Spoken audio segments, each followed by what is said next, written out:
Welcome to Talking Absolute Worship. We have rollicked our way to the end of year A, and this is the reign of Christ, the traditional ending to the liturgical year. Next week, we begin year B with Advent and all the excitement of Christmas on the horizon. So we're here to say goodbye to year A. And to help us do that, I've got Peter and Rachel. Peter's going to go first and give us some ideas about how to say goodbye to year A with the reign of Christ. I am indeed. And Phil asked me if I would particularly pick up on the book of Ezekiel. So I'm going to do that just to keep him happy. And we don't want him upset at this stage. So we're going to look at Ezekiel, and I'm going to look at the gospel this week, Matthew's gospel. So everything we got this week really follows on from the theme of last week. If you were watching Absolute Worship, and if not, why not? Then you will have seen Rachel, Phil, and I having a grapple with it last week, and we're going to grapple on this week. And I think we're looking at how the kingdom and the reign of Christ is going to play out again. The words in Matthew build upon our Ezekiel reading, with which Matthew would have been familiar. And we're going to get to a point where there's something quite controversial and shocking, even for us in 2023, to hear, as much as it would have been for Matthew's initial readers. But let's firstly have a look at that Ezekiel reading. And these verses follow on from 7 to 10, where the accusation against Israel's shepherds has been given. They've been selfish, they've been insensitive leaders who've plundered the flock for personal gain and had allowed the people to become prey for other nations. Not exactly an endorsement of them, you could say. The Lord would hold each false prophet accountable for their actions. And against this backdrop, the people of Israel are being encouraged. Whilst responsible for their own actions, they have actually been led astray by bad leadership. So God takes personal responsibility for them, saying he'll search for, rescue, and regather the flock of Israel, and then care for them as a loving shepherd. Because this picture of a God who cares for their every need also takes away the excuse for our own behaviour, as we hear the words of our gospel reading, which then would play on from that. Because these words are the climatic point of Jesus' last discourse. Following a long series of 6 parables and warnings about living responsibly, so as to be ready for the coming Son of humanity, Matthew has these words that are unique to him.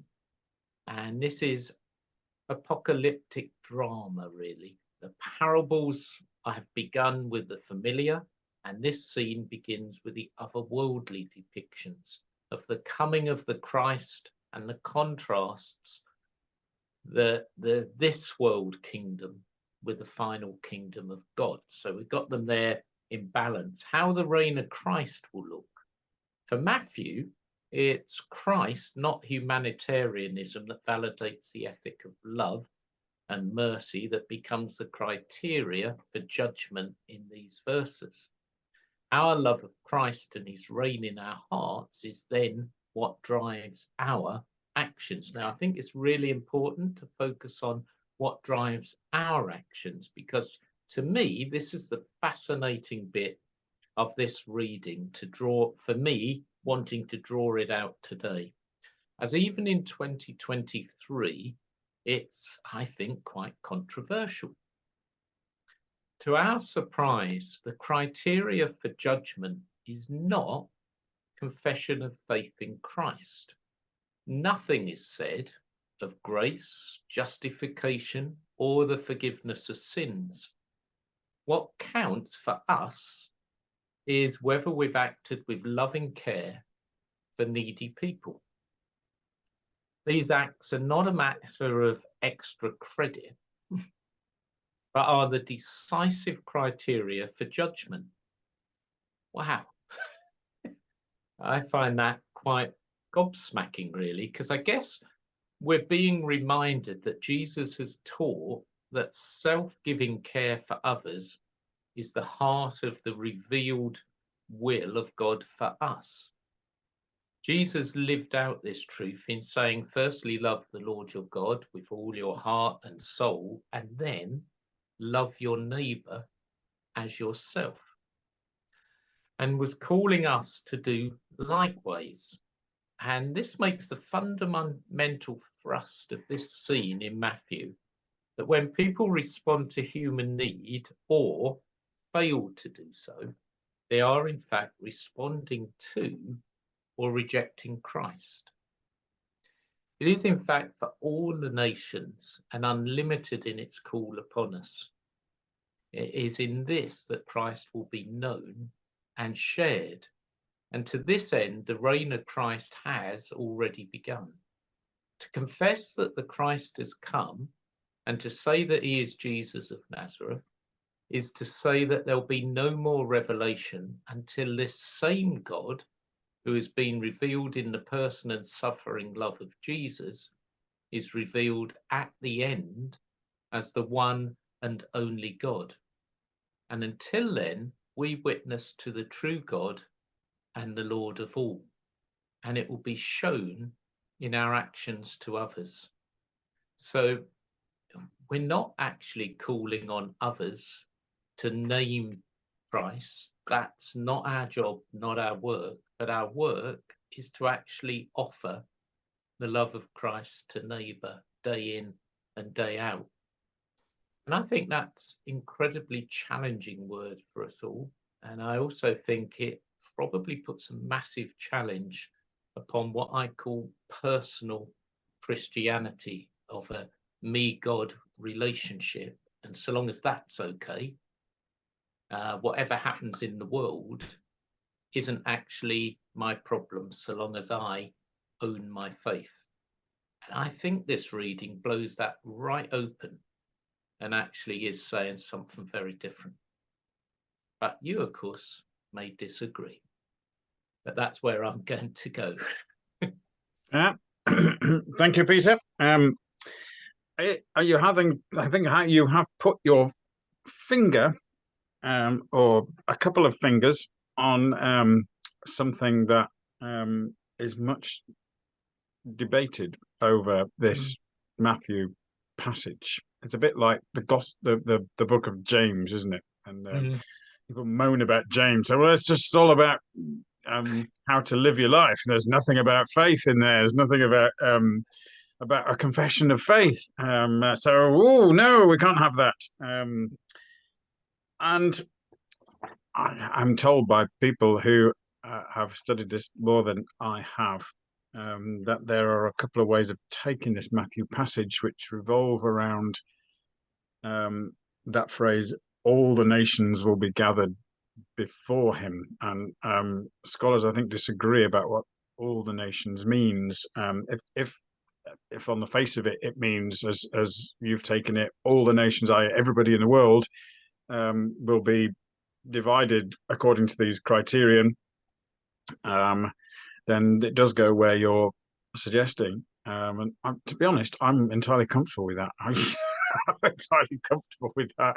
It's the kind of gospel I preach. But there's another way of viewing it, which is about this sort of long discourse with the disciples and the world that they will face and the opposition that they will face, not unlike the prophets in the Old Testament, and that this is an address about those who are responding to the disciples or the apostles. And so it's a passage about when you saw the apostles or people preaching in my name, how did you treat them? Did you give them a drink? Did you attend to them in prison? Did you look after my people? And the world will be judged according to how they judge my people, is the other interpretation of this path. So it's how are God's people treated by the world? And do we look at again? That's still challenging because it assumes that God's people will be in prison and will have no clothes and will be hungry. And so we will need to throw ourselves on the mercy of the world, and God will judge the world as to how they have treated God's messengers and God's people. And scholars disagree. That's as much as we can say. Scholars disagree over that. So those who want to find some refuge in statements of faith and the rest of what Paul writes about being justified by faith and not works, there is a place for you to go. And for those who want to wholeheartedly and full-throatedly grasp this gospel of action and behavior, you've got somewhere to go. maybe we ought to, just be aware of both as we preach, as to who the audience is. And it is a bit of a puzzle to me why this is, if it is about how the disciples are treated, why this is something that Jesus says to the disciples, rather than to the target audience would be those who are mistreating them, you would think. But I suspect maybe it's a word of reassurance. I know what I'm sending you out into: opposition, prison, nakedness, homelessness. That's what the life of discipleship means for you and will mean for you. But don't worry, because I've got your back. I'll be judging the world according to how they treat you. Or this is the entire world gathered before God and being divided into sheep and into goats. So I think you've put your finger on an issue that most preachers will want to at least come to some kind of view on before deciding where they go with this, and how much you want to move the curtain back on biblical scholarship and introduce the congregation to the disagreements that scholars have. Because some congregations love that, and some congregations are unnerved by the idea that scholars disagree. And I think, well, if scholars disagree, how do we know? And it unnerves them. So you know your congregation's best. My favourite phrase when preaching is some scholars think, by which I usually mean me, and I guess because I've thought it, somebody else must have done. So that counts as some scholars. I've been to college. I'm a scholar. Some scholars think. So yeah, there's rich territory there, whichever way you jump, whichever side of the bed you get out of on that scholarly dispute over Matthew's gospel and what he appears to be saying. What kind of direction were you going in, Rachel? Well, I'm not quite sure, but I have some thoughts to share. So I was thinking that often this week in the church calendar is called Christ the King, and nowadays we tend to call it the reign of Christ, because the idea of Christ the King throws up a whole lot of things that it is worth exploring sometime, but I think we have talked about those in other sessions. So look back to Christ the King in other years if you do want to go down that route. And I felt that really the Ephesians reading and the Psalm were both more suited to that kind of route. If you were looking at Christ the King, the Psalm's all about the Lord is a great God, a great King above all gods. And Ephesians, I mean, it's a great blessing, but it goes on to talk about raising Christ from the dead, seating him at God's right hand in the heavenly places, and about rule and authority and those kind of things. So if you want to really focus on kingship, then feel free to explore Psalms and Ephesians further. But what I really liked was actually Ezekiel. Last week, I felt like the readings were leading us to be looking ahead to the return of Jesus, and we talked quite a bit about that. And I feel like in some ways we've sort of jumped ahead more than a week this week, because we're almost imagining life post-return of some kind or another. so if we took Ezekiel and Matthew's gospel, as we've already talked about a bit, we've got post-return in different ways. In Ezekiel, we are picking up the reading in part of the prophecy against the shepherds of Israel. They've been the ones who've been feeding themselves and not feeding the sheep. And it's their fault that the sheep have been scattered because they've just looked after their own interests and not been acting for the welfare of the sheep. And there's a promise in that God will rescue the sheep and will stop those fat shepherds of Israel from feeding themselves anymore.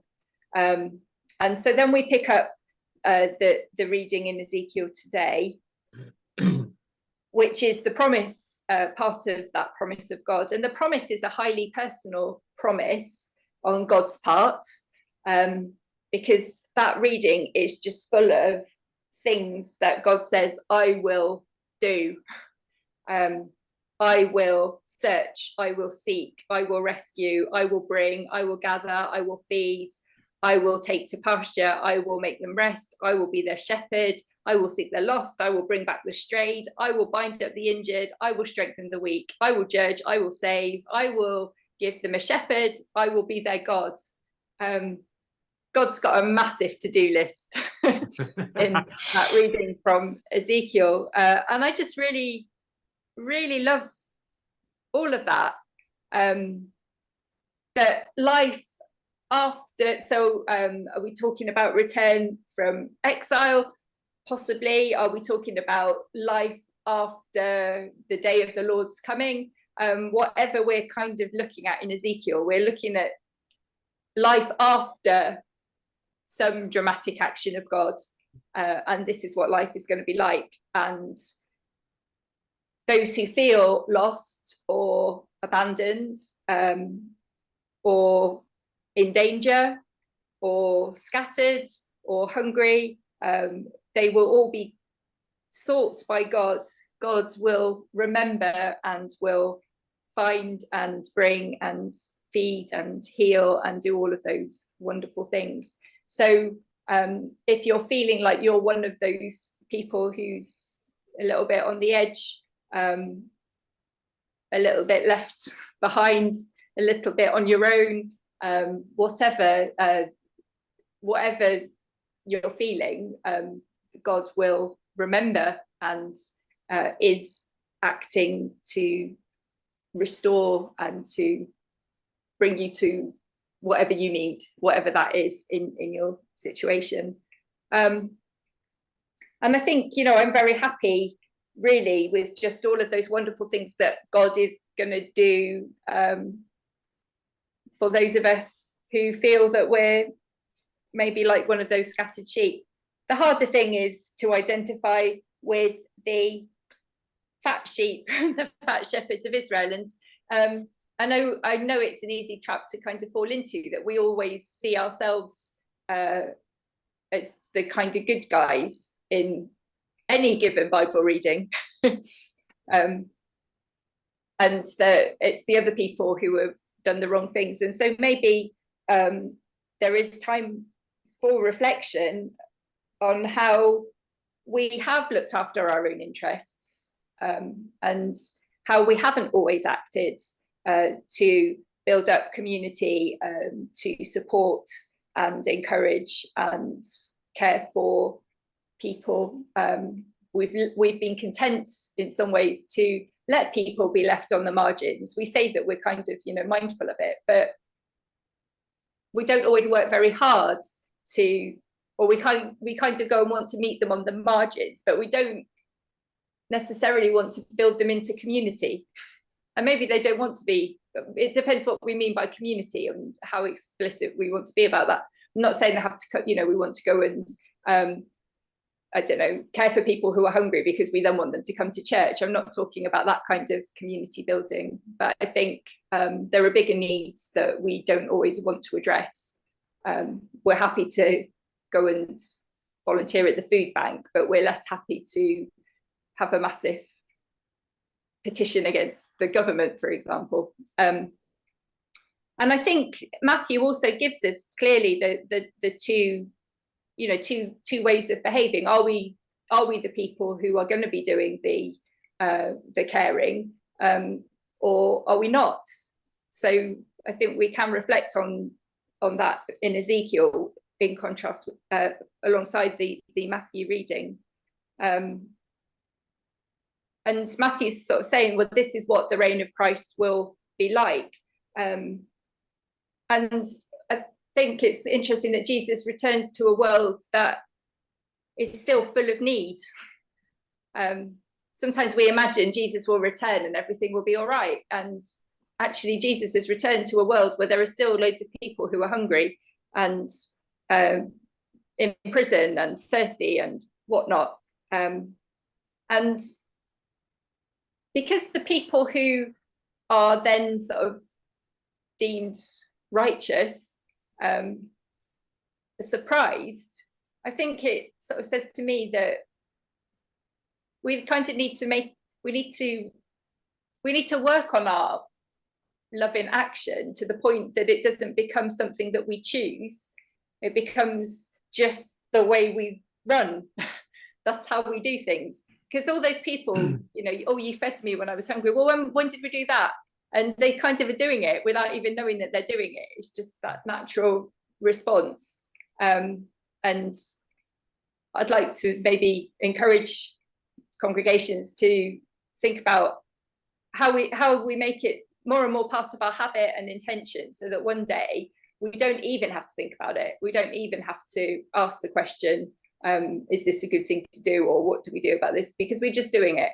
And then and we're not doing it because then we want to be judged righteous. We're just doing it because we know that that's what Jesus is doing, would have us do. So I'm rambling around now. But Ezekiel is definitely going to be where I'm plonking most of my time, I think, this week. Cool, thank you, Rachel. I think it's really helpful. I hadn't really, I mean, obviously I'd read it, but I was distracted by fat sheep and thin sheep.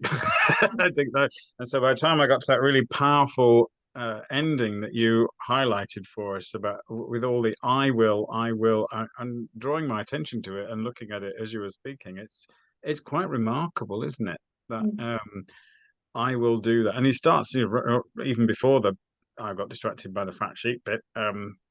So yeah, the whole I myself will be shepherd of the sheep. I'm going to come and do this myself. I presume that's talking about I'm coming in Jesus Christ. I'm, that's what the reign of Christ is, isn't it? I suppose, because I sometimes wonder whether this whole shepherd sheep imagery, we're so familiar with it, but the way we're familiar with it is that we apply it to minister and congregation. Minister is shepherd, congregation is sheep, or bishop is shepherd, priests are sheep. Nobody likes to be a sheep nowadays. It's not. Don't tell someone that they're a sheep. But I'm not at all sure that the Bible is urging us to do that, and I'm not at all sure that the shepherd sheep imagery is a great thing for ministers and congregations. I think it is. It does make sense in this context as talking about how the world works and how the world is led and what kings are like and what authority is like and the nature of authority. But we've just applied it to minister. I suppose there's an awful lot to be said about that, isn't it? Perhaps not in a sermon, about the models we use for ministry, and the shepherd sheep thing. It's had its day, I think. There are, I think, plenty of other metaphors that are much more helpful in encouraging a life of discipleship rather than a life of sheephood. Maybe that's our problem. We have made congregations full of sheep who just do what the minister says, or not. Anyway, that's perhaps a diversion, but it's something just to be aware of, that we do very lazily, I think, just to say, oh yeah, shepherd, that's minister, sheep, that's congregation. There you go. I think it's Rachel. I think, to be fair, Bill, as Rachel's pointed out, as I think I read this, one of the key things in this reading is, other than God being that person who says the I wills, actually we're all the shepherds. every single person is by their behavior and by the way they treat others as they meet them and meet their need. That is what we're being called to do. And actually, we all become, in a sense, the shepherds of our generation. Yeah, no, absolutely. And I think that works. And I think people will respond to that.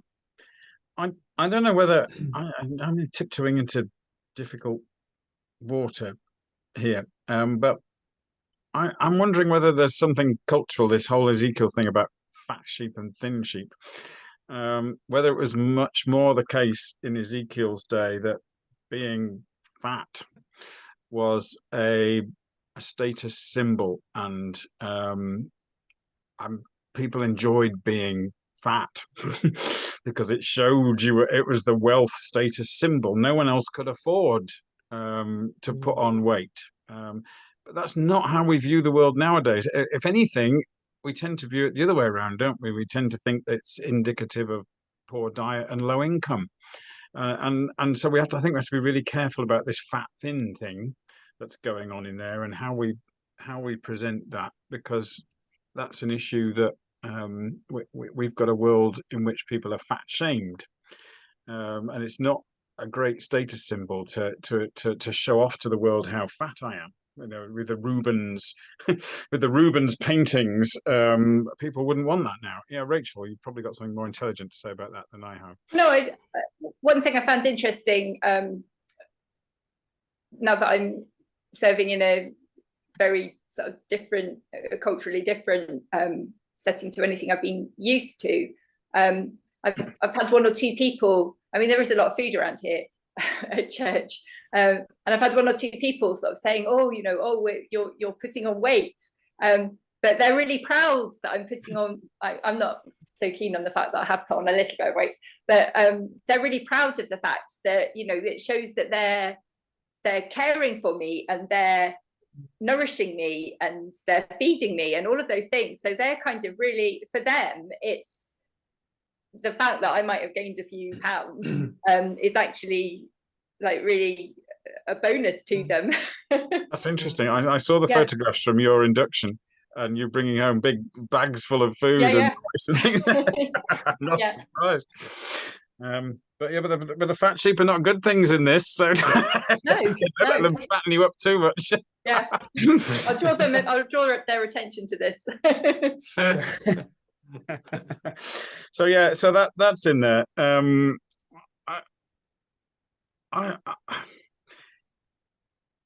This whole thing about the sheep and the goats and knowing. I've always thought that the key to this passage is in the knowing or the not knowing. And I think it goes back to when I was a teenager, and I was just a bit of an awkward, annoying teenager because my dad was the minister, and so if somebody said something, then I would chirp up, and they go, "Oh, not Phil again." But I do remember someone leading a Bible study for us young people talking about this passage. And almost word for word at the end of it said, "So therefore the message is clear. Go out and try to be sheep rather than goats." and my teenage brain said, "So surely the point of this passage is the sheep didn't know they were sheep. They weren't trying to be sheep. That's the very point, isn't it?"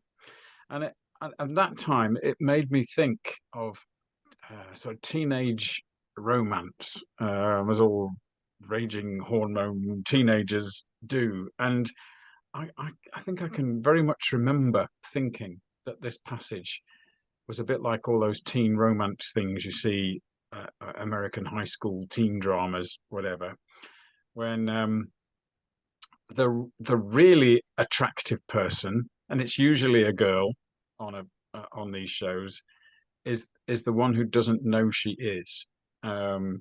And there's usually a boy who has a crush on a girl who has and they've usually disguised her by putting glasses on and tying her hair up.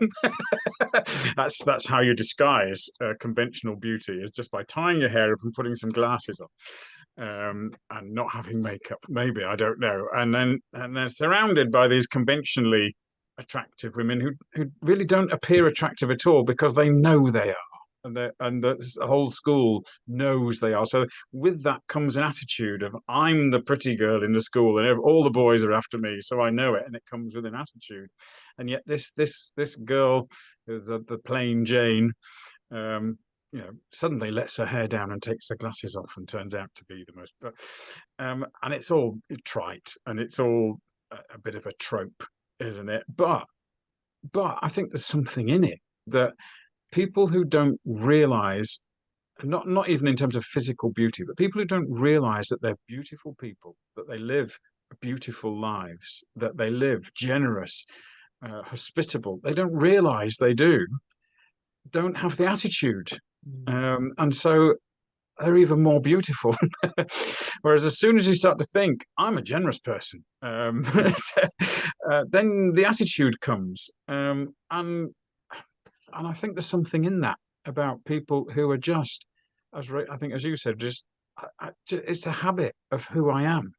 And I am so ingrained in this way of living that it's not that I think, oh, I must be generous now, or I must go and visit someone in prison now because Jesus has got a clipboard, and it's going to get ticked off, and now I'm a generous person. An attitude comes with that, and it destroys it, instantly destroys it, because then you're doing it for reward, or you're doing it for effect, or you're doing it to create an image, rather than just naturally boiling out of who you are and how full you are of God's Spirit. Kind of reminds me of those TV programs where they have like the secret millionaire or something, who is looking for like someone to give £1 million to. I don't know how it works, but I've occasionally seen these things, and they suddenly reveal themselves as the secret millionaire, and they're going to give them money to run their own business. And some of them say, "Oh, if only I'd known he was a secret millionaire, then I would have treated him differently." And I think some Christians are a bit like that with this passage. And they say, well, if I'd known I was entertaining angels unawares, then of course I would have fed them. And that's what people say here, isn't it? If I'd known it was you, Jesus, of course I'd have fed you. And you think, well, that takes the beauty out of it, is knowing it and doing it for that reason. So it's a real catch-22 thing. As soon as you tell someone to go and live like this, then they try and live like this, and they end up thinking, I am this, and it takes the beauty out of it. So how on earth do you deal with that other than by living a life that develops, well, that Methodist series of books, Holy Habits, and you live these things as so much part of the fabric of your everyday life, the holy habits, that they actually do become habits. And a habit becomes something you don't think about doing. You're not doing it consciously, which I kind of guess is the kernel of this thing. When did we see you naked? I don't remember that. Oh, we actually, it was last Thursday. Don't you remember? Oh yeah, that wasn't you there, was it? I was just doing that because I'm just nice. I just did that because it was the right thing to do. Yeah, well, you get the point. I'm waffling on now, but I think that's the power in this passage. It's the surprise on their faces when they're divided into sheep and goats. And it's equally the way around, isn't it? Because the goats didn't realize they were goats. They thought they were living perfectly good lives. I mean, that's worse, isn't it? I mean, they thought everything was fine. Actually, hang on, no, it wasn't fine. And they're equally unconscious of the whole life they're living. When I say we. How unconscious are we of the lives that we're living? So yeah, that's kind of vaguely where I go. I have written some notes on here, so I probably ought to refer to them. I've written a 3-point thing underneath Matthew that says, God is here, in that God is the one who needs you. That's where God is. God's the one who needs you. 2, did you give yourself away in his name today?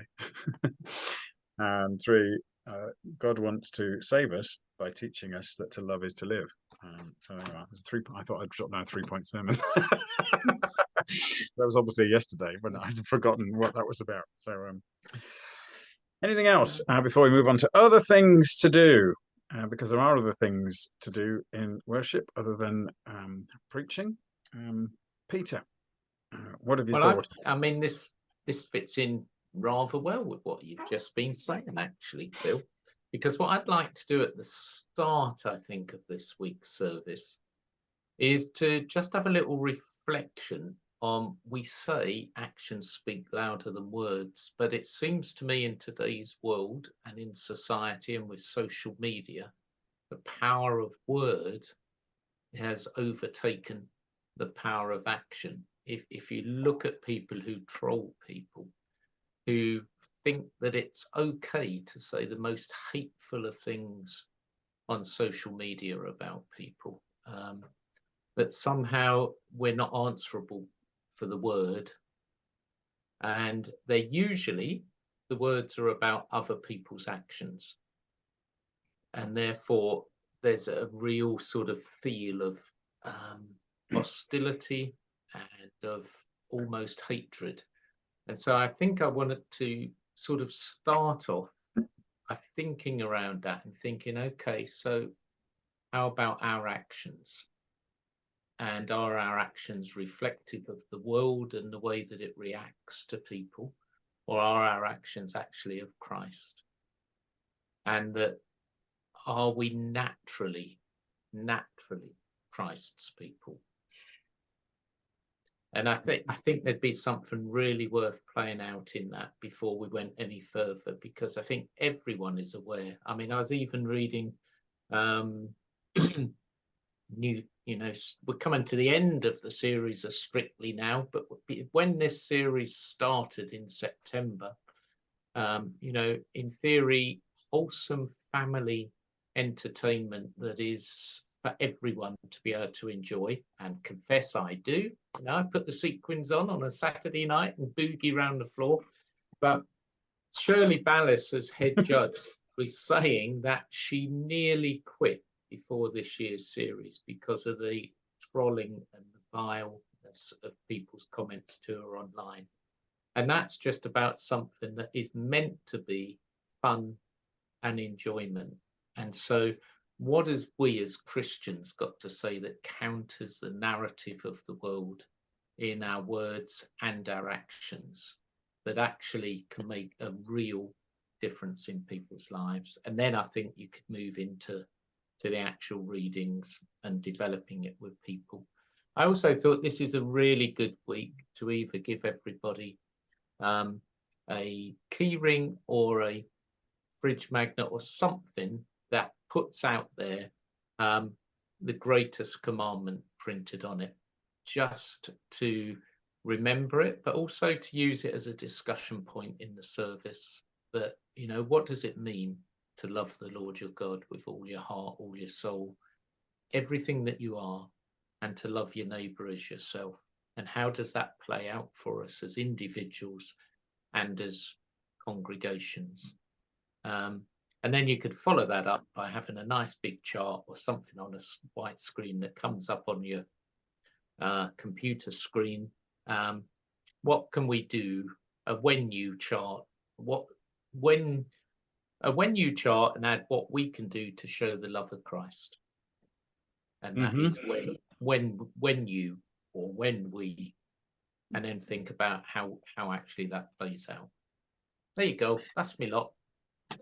Thank you, Peter. I think that's really helpful. As you were talking and talking about actions and focusing on actions and how do we become the people who naturally act in this sheepish way. It reminded me of something that Rachel said, almost as like a throwaway comment. Was it last week or was it earlier today? I can't. The days are all merging into one. When she said one way to do that is to use something like the exam, and I think you said it last week. Because I think one way of thinking about my own life and what happens in my own day-to-day life, my normal journey to work, my normal program for a week, so the stuff that regularly happens to me, and the opportunities that affords me to live this generous life, is to do something like the Examine and to spend 10 minutes each night going back over the day and thinking through what happened and how did I respond. Not in a way to sort of beat myself up, because that's not the point of the exam. I think the point of the exam is to just examine, to have a look and say, well, okay, what did happen and how did you respond? And is there something I need to ask God to help me with tomorrow, when it's possible I'll come up with the same situation at work will happen, because it'll be the same people who are there, and the same photocopier in the corner where I'll bump into so and so, or the same street where I will walk past that homeless person like I do every morning when I go to work, or when I take the dog out, or whatever. And to think that through with God at the end of each day and say, well, actually, I missed that opportunity, or I took that opportunity. What happened? And to think it through. I think the examine prayer is just a really powerful gem in ancient Christian tradition that people, I think, are beginning to grab hold of a bit more again now. It's becoming more. You can get them on your phone. I think it's always good to get your congregation to get their phones out there and then, because most of them have got them. 90 odd people in Britain have got a smartphone of some sort, so most of them will have one. And actually, to get them to download an app there and then. Don't say, oh, when you go home, look this up. So get your phones out now. Look for, there's the one I use is still Pray As You Go, which is the Jesuit one. But there's a more modern one, isn't it, with Pete Gregg. Does a kind of examine-esque type thing. What's that one called? What's it called, Peter? What's the app that everybody uses nowadays called? Lecto 365. That's it, Lectio 365. I think they have like an evening examine-esque prayer, don't they? And they have a morning one as well. But I flip between one all the students use. I'm currently on, but back to Pray As You Go, which is what Pete Gregg copied his stuff from. So this is less prescriptive. It kind of asks questions rather than tells you the answers. But I flip between them because they're different styles. But there's loads of them out there. If you type in the word examine, you get the whole congregation just to download one and say, yeah, download it now. Use it. It's a phone. Use your phone for something great. And then you can always tell people that you're praying when you're looking at your phone, which is cool. Rachel, what have you come up with? Well, it's interesting that you mentioned the examine, because one of the things that I would do this week is send everyone home with an Advent candle. And I would ask them to light it at some point during an evening, if possible, and to spend the time that you've got for that day's bit to burn, just doing that whole examine thing, just thinking about what have I done today? How might I have been Christ-like? Who might have I encountered Jesus in? Who might have seen Jesus in me? And why? And where? And when? And all of those kind of things. So I would I'd give out an Advent candle just because we're moving into that, very soon. I can't remember the date of reign of Christ. Or the date of the first Sunday of Advent, but Advent candles begin on the 1st of December, which could, in theory, be between this Sunday and the first Sunday of Advent. So I'd give them out today.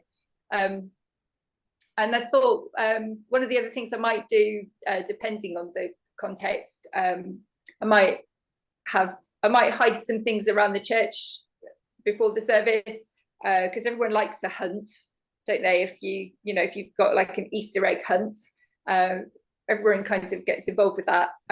So I'd send people off to find, I don't know, whatever wrapped sweets I'd hidden, and then kind of gather everything back. I wouldn't let them keep the sweets. I'd gather them back into the tub from whence they came, and then sort of share them out later so that everyone got a share and it wasn't, who found the most, but talk about how it feels to be the one looking, and imagine how it might feel if we were the sweets, and to think about God searching for us. And I haven't quite thought it through, but I did think I might kind of move it in towards a time of confession, but I hadn't quite worked out how I was going to do that in my mind. It kind of, when you get a thought and you think, oh, I know that's going to work somehow, and then you haven't yet had time to work out the steps to get you to where it's going to work. Absolutely. You have this feeling that, oh, that's going to be how it's going to work. I can't tell you how, but it's going to lead into some kind of time of confession, probably. I know that will work. Yeah, I mean, it's having the idea that's the thing. Working out the logistics is just logistics, isn't it? So, Yeah. although I do sometimes come a cropper on the logistics, so I have this great idea, but yeah, we need a fire hose and. Excellent. I can see that. I like you linking that examining with Advent. I think that works, and getting people to take Advent home with them, I think, is great. So put an order in for Advent candles. But you have to get ones that actually do burn down rather than just the middle burning down. Otherwise, you don't know what you've got. How do you know how far it's gone? But yeah, most of the candles I have, they just burn down the middle and the outside remains where it was. So another way of doing that. The thing I generally do with kids when we have this bit from Matthew is that I generally put together a PowerPoint thing with loads of pictures of sheep and goats because it's remarkably difficult to tell the difference between Middle Eastern sheep and goats. We think it's easy in Britain because a goat looks very different to a woolly sheep in the ones we get in our farms, but sheep and goats in Palestine are not that different to look at. So sometimes I just get like about 20 pictures of sheep and goats, and we just play sheep or goat. So can you spot the difference just by looking at them, whether it's a sheep or goat? And people can't because they look the same. And there are differences between sheep and goats, and you can look those up. It's the way they eat and stuff and whatever. That leads quite nicely on to saying, how do you tell the difference between a sheep and a goat? And you can talk about you can go down the track that Peter's going down with watch how they treat the people around them, but watch how they respond to the world in which they live. You can soon spot the difference between a sheep and a goat. That's how you spot the difference between a sheep and a goat. Oh, why goats get the bad press, I don't know, and the sheep get the good press. Mind you, in Ezekiel, the fat sheep get the bad press, don't they? And the thin sheep get the good press. So you've got to pick one, haven't you? So I would play sheep or goat. If you're feeling really brave, you could get a sheep and a goat. If you're living in a rurally type community, and sure, in the middle of London where Rachel is, that's easy to do. In St Ives, where Peter is, you could easily get a sheep and a goat, surely. Often on the high street. If you want to give your congregation a bit of a laugh as we're heading for Christmas, they had Pablo, the singing goat, in Worcester Cathedral for a pet blessing who became internationally famous for a while. So if you look up on the internet, Pablo, the singing goat, they had carols and Pablo joined in with this mournful wailing sound was coming. You can't shut a wailing goat up. So you could just introduce the whole. You see, I don't know. I just do daft things with children. So I don't know how you'd lead that on, but just do it for fun. Sometimes I think in worship we should just do something for fun. Say, isn't that funny? Right, let's move on now. But, not everything has to be deadly serious. Shock, horror in worship. If you're talking about sheep and goats, but certainly, is it a sheep? Is it a goat? Is a good game to play if you've got a screen. It's a pain in the neck if you've got to print out massive pictures and show them on bits of cardboard. So, but now we've got screens. If you have, use them to play sheep or goat. With some jeopardy. That's all I had with that. Are there any other ideas that are burning before I ask Rachel to pray with us? No. We have kind of trailed this over the last few weeks so that it's not too big a shock for our international audience. But this is the last episode of Talking Absolute Worship. We have done the whole 3-year cycle. Don't be confused that this is year A because we started in year C. So we did year C, year B, and year A. So we finished. There will be the odd Sunday missing because of the vagaries of where Easter is and whether one of the propers is not there in some cycles. But other than that, mostly we've done all the Sundays for the entire lectionary. And we've had enough now. Most ministers only have one sermon that they find 50 different ways to say. And we've had to do that for 3 years now, trying to say something different.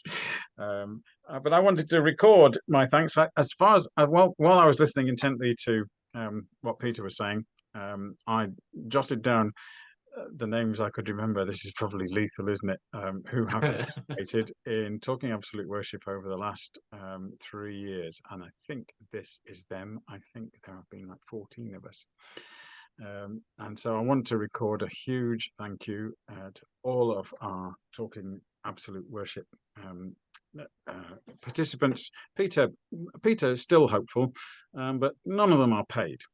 This is entirely voluntary extra work on top of already busy lives.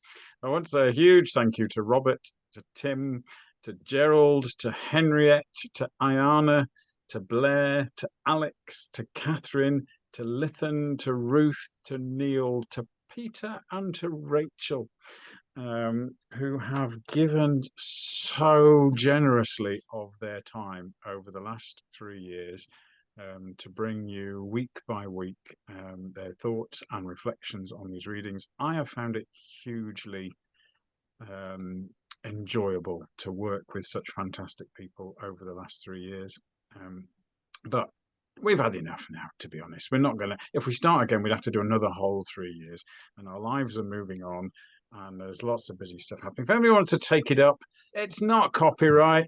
You can have the title, the name. We're entirely happy for you to crack on if you want to do a daughter of Talking Absolute Worship, just when you thought it was safe to go back on the internet, or whatever you call it. I don't know. It's easy to do. Set up a Zoom meeting, record it, fiddle around with an editor, and you've got it easily done. But the key is finding fantastic people, and I've been fortunate to have worked for the last 3 years with fantastic people. So thank you to Peter and to Rachel, who are here, and all those who are not, for everything that you've given.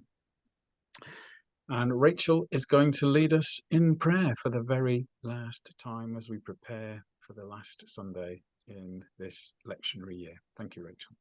But before I do, I'm just going to say thanks to Phil, because I was in the recording of the very first session. It was part of that first core team that we gradually were able to expand. And thank you to you, because without your vision and work, it wouldn't have happened. And it's been a real blessing to me and really helpful to me personally in preparing for worship. And I'm sure that our audience of listeners and viewers has found it helpful too. So thanks to you, Phil. Thank you, Rachel. And now we can pray. Let's pray. Loving God, we thank you that we are your people, that you love us and care for us. You search for us. You restore us. You never let us go. And I pray that you would enable us to make all that we have received the evidence in the way that we live our lives. Pray that you would bless and guide all who will be leading worship on this Sunday,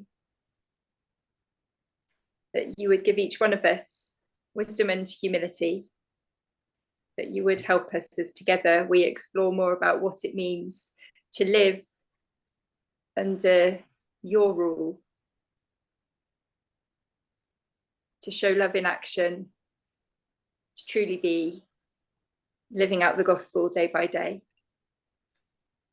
So we commit ourselves to you in Jesus' name. Amen. Amen. Amen.